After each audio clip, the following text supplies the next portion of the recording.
आज हमारे साथ मौजूद है यहाँ पर बात करने के लिए आम आदमी पार्टी के कैंडिडेट। किस तरह से अब चुनाव की जिस तरह से डेट आ गई है 14 फरवरी को वोटिंग होना है, किस तरह से आप अपनी जनता के बीच जाकर, जिस तरह से बहुत सारी गाइडलाइंस भी आ गई है चुनाव प्रचार के लिए, आप ज़्यादा क्राउड में प्रचार नहीं कर सकते, तो डोर टू डोर के लिए किस तरह से आप तैयार हैं आप अपनी बातों को लोगों तक रखने के लिए?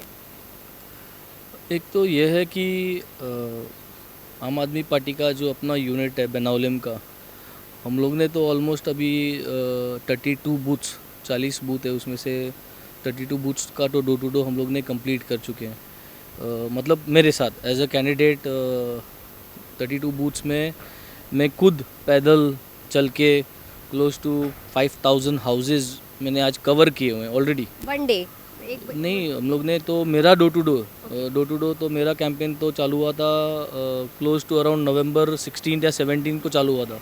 नवंबर ख़त्म किया, दिसंबर ख़त्म किया, अभी जनवरी में है। ये तो अपना तो चालू हो गया था काफ़ी टाइम से। तो it is not, you can not cover a constituency in just 20-30 days for election या 30 दिन इलेक्शन के लिए।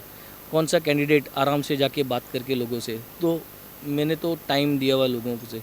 मैंने सेराउलिम कंप्लीट किया हुआ है, कोलवा कंप्लीट किया है, बेनाउलिम जो 13 बूथ है, 13 बूथ है, सबसे बड़ा विलेज, वो कंप्लीट किया हुआ है। फिर बाद में कवेलोसिम कंप्लीट किया है, अभी ओरलिम ख़त्म हो गया ऑलमोस्ट। अभी 2 विलेज रह चुके हैं, एक है वारका और एक है मेरी विलेज जो है कारमोना। तो मुझे लगता है मैंने लोगों से बातें करके लोगों को टाइम भी दिया हुआ है, एक एक घर में जाके उनसे चर्चे किए हैं। तो we have already completed our task. अभी जो बाकी के दिन है, नेक्स्ट 10 डेज़ में मेरी पूरी कॉन्स्टिट्यूएंसी ख़त्म हो जाएगी, मतलब एक round of door to door जो मेरा डोर टू डोर है। फिर भी अपने पास बचता है 20-25 दिन जो है इलेक्शन के towards which we will strategize and see किस तरह से हम लोग और लोगों से मिल वापस एक राउंड करवा सकते हैं, या किस तरह से उनसे ऑर्गेनाइज होके, क्योंकि अभी तो अपने को पता है, उनकी मुश्किलें पता है। डोर टू डोर में जब हम जाते हैं तो लोग हमें क्या बताते हैं वो सब पता है। तो ये इलेक्शन के टाइम ही आप लोगों के बीच जाकर लोगों से बात की है, या इससे पहले भी आप यहाँ के लोगों की प्रॉब्लम्स को आपने समझा है? मैं कारमोना विलेज का हूँ, मैं एक गांव से ही निकला हूँ, इधर ही मैं बड़ा हो चुका हूँ, पढ़ाई की है इधर से बाद में मैं नौकरी पे चला गया जहाज़ पे मैंने 17-18 साल काम किया। कैडेट से मैंने चालू किया, कैडेट के बाद 3rd ऑफिसर बना, 2nd ऑफिसर, चीफ ऑफिसर और फिर कप्तान बना जहाज़ पे।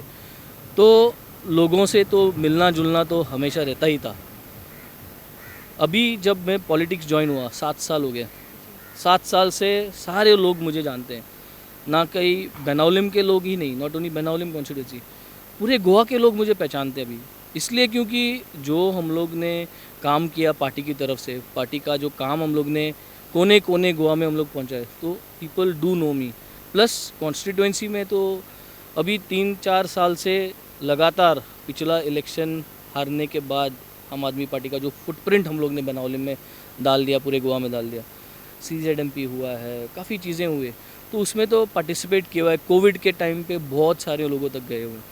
और अभी ये तो ऑफिशियली मतलब पार्टी की तरफ से डोर टू डोर गया, जिधर लोग काफ़ी अपना जो पर्सनल चीज़ें जो नहीं हुई है, पर्सनल मतलब ह्यूमन डेवलपमेंट जो नहीं हुआ, वो लोग बता रहे थे कि भाई ये नहीं हुआ, वो नहीं हुआ, बच्चों की पढ़ाई का प्रॉब्लम है, इंटरनेट नहीं है, ये चीज़ें नहीं है।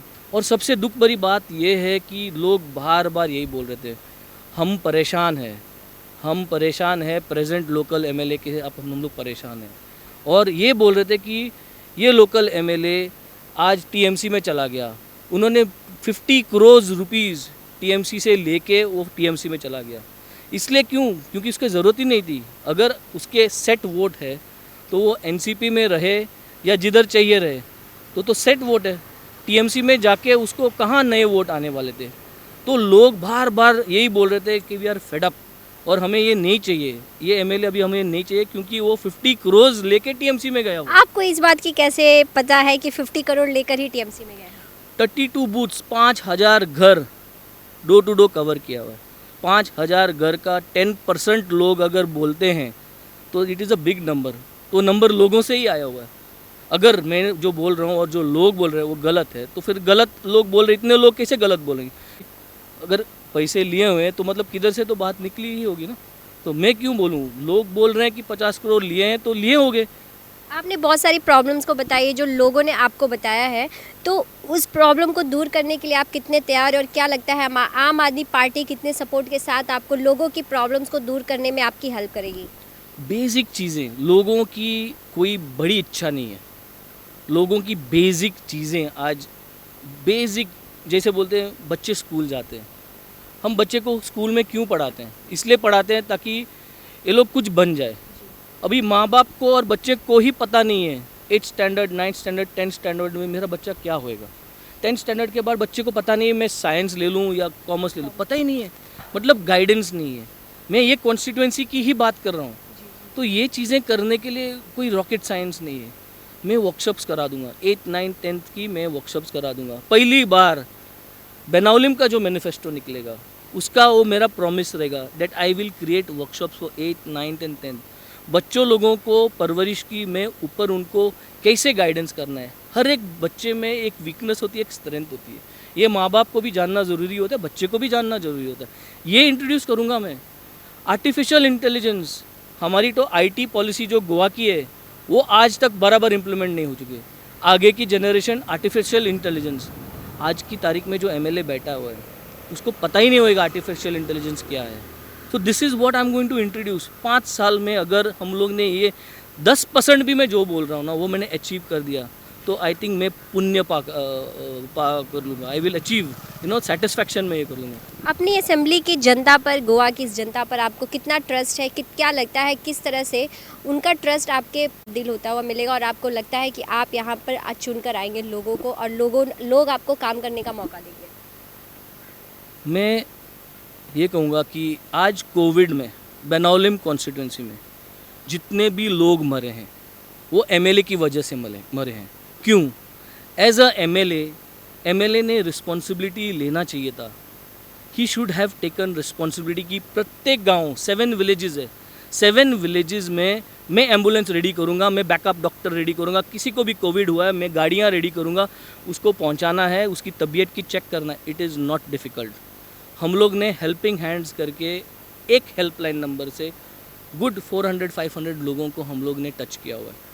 काफ़ी चीज़ें उसमें की है, खाना दिया हुआ है, ऑक्सीमीटर दिया हुआ है, डॉक्टर के पास एम्बुलेंस दिया हुआ है, ऑक्सीजन सिलेंडर दिया हुआ है, ऑक्सीमीटर दिया हुआ है, राशन डिलीवरी की है, मेडिसिन डिलीवरी की है, जस्ट विथ 1 हेल्पलाइन नंबर। ये हम रेडी करेंगे।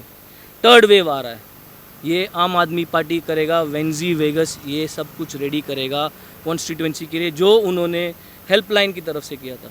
तो ये एमएलए ने नहीं किया। पीपल हैव सफ़र्ड, लोग मर चुके हैं, लोग रो चुके हैं, अपने पिताजी के ऊपर रो चुके हैं, अपने माताजी के ऊपर रो चुके हैं, अपने दोस्तों के ऊपर रो चुके हैं। सो आज ये सब चीज़ें यही कहती है कि आज हमें सपोर्ट चाहिए, हमें एक सिस्टम चाहिए और ये सिस्टम देने के लिए मैं तैयार हूँ। मैंने छोटा सा एक सिस्टम बना के इम्प्लीमेंट करके दिखाया हुआ है और इसलिए मुझे ये लगता है कि people should give me a chance. I will ensure जैसे इलेक्शन ख़त्म होता है, हमारा 3rd वेव में ऑलरेडी है हम लोग, I will be on the ground. मैं सिस्टम तैयार करूँगा, जो मैंने अभी बोला हुआ है इट इज़ पॉसिबल।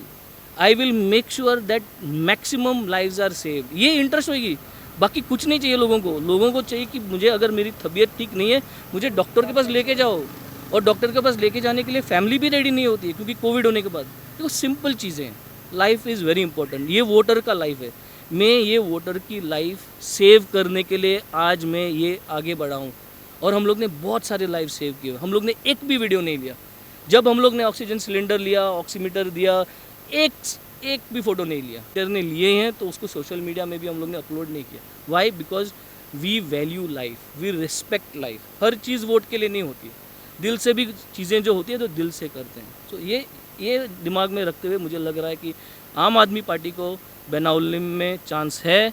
हमारे लिए लोग वोट करेंगे क्योंकि हमारी नीयत ठीक है और हमारी नीयत की वजह से लोग वोट करेंगे। वेंजी की नीयत सही है, वेंजी लोगों के लिए पहुंचेगा, वेंजी बिजनेस कम्युनिटी के लिए खड़ा रहेगा, वेंजी एनवायरनमेंट के लिए खड़ा रहेगा। इसलिए आम आदमी पार्टी को बेनाउली में वोट करेंगे। जिस तरह से वेंजी ने बताया कि जो आम आदमी पार्टी के कैंडिडेट है कि लोगों की काफ़ी प्रॉब्लम है और उन प्रॉब्लम को सॉल्व करने में वो उनके साथ खड़े रहेंगे और जो उन्होंने कार्य भी किया है लेकिन उसे कभी भी शो नहीं किया। अब देखना यह होगा कि 14 फरवरी को किस तरह से यहाँ की असेंबली के लोग, यहाँ की जनता इन्हें चुनती है अपने वोटों से और किस तरह से इन्हें काम करने का मौका देती है। बस आप हमारे साथ ही बने रहिए आगे और भी खबरों के लिए। आप देख रहे हैं सक्षम न्यूज इंडिया, सबसे पहले सबसे तेज।